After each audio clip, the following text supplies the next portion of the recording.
The Crown of Greyfriars.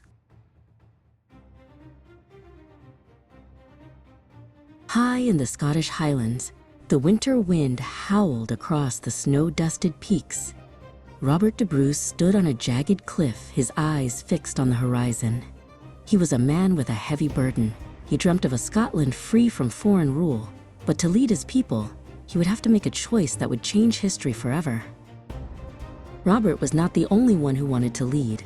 His greatest rival was John Comyn, a powerful lord known as the Red because of his fiery hair and even fiercer temper. John believed the throne belonged to him, and for years, the two men had danced around each other like wolves in the dark. The tension between the two rivals had reached a breaking point. Robert knew they could not both lead. He called for a young messenger named Torquil. "Take this to the Red Comyn," Robert commanded, handing over a sealed scroll. "Tell him we must meet on neutral ground to decide the fate of our country." The meeting was set for February 10th, 1306. The location was the Greyfriars Church in the town of Dumfries. It was a holy place, a sanctuary where violence was strictly forbidden. Robert arrived first, his boots crunching on the frozen ground as he approached the heavy oak doors of the monastery. Inside the church, the air was thick with the scent of incense and old stone. John Comyn was already waiting by the high altar. The flickering candlelight made his red hair glow like embers. He did not smile when he saw Robert. He only watched him with a cold, calculating gaze.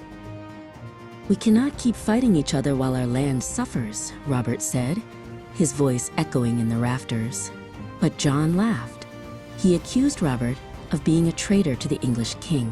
The argument grew loud, their voices clashing like swords under the sacred roof of the Greyfriars. Then it happened. In a flash of blinding rage and desperation, Robert drew his dagger. Before the altar, where peace was supposed to reign, Robert struck John down. The Red Comyn fell to the cold stone floor, and the silence that followed was heavier than any shout. Robert stumbled out of the church, his breath coming in ragged gasps. His hands were shaking. He had done the unthinkable. He had spilled blood in a house of God. He knew there was no going back now. He had either destroyed his future or started a revolution. A loyal knight named Magnus rushed to Robert's side. "What has happened, my lord?" he asked. Robert looked at him with wide eyes. "I doubt I have slain the Comyn," he whispered. Magnus gripped the hilt of his sword and looked toward the church. "I will make sure," he declared, his face set in grim loyalty. The news of John Comyn's death spread like wildfire. Robert de Bruce was now an outlaw, but he was also the only hope for a free Scotland. Weeks later, he was crowned King of Scots.